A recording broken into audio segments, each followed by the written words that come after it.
To set grid lines camera in Samsung Galaxy S9 or S9 Plus. Open Camera app. From a home screen, swipe up or down from the center of the display to access the app's screen.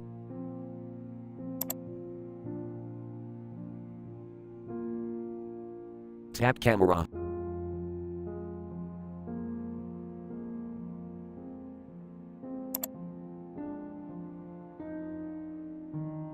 Tap Settings icon.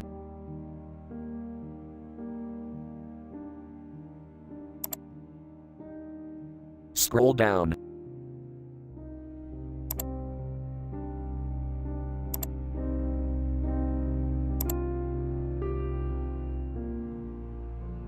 Tap Grid Lines.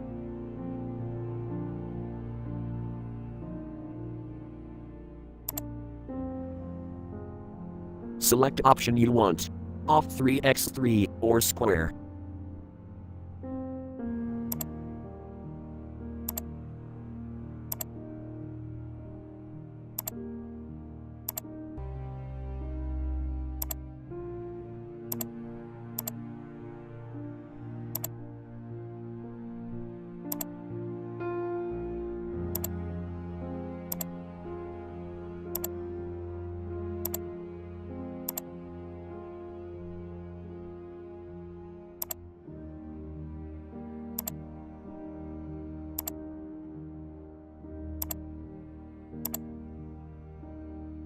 Thank you for watching. Have a nice day.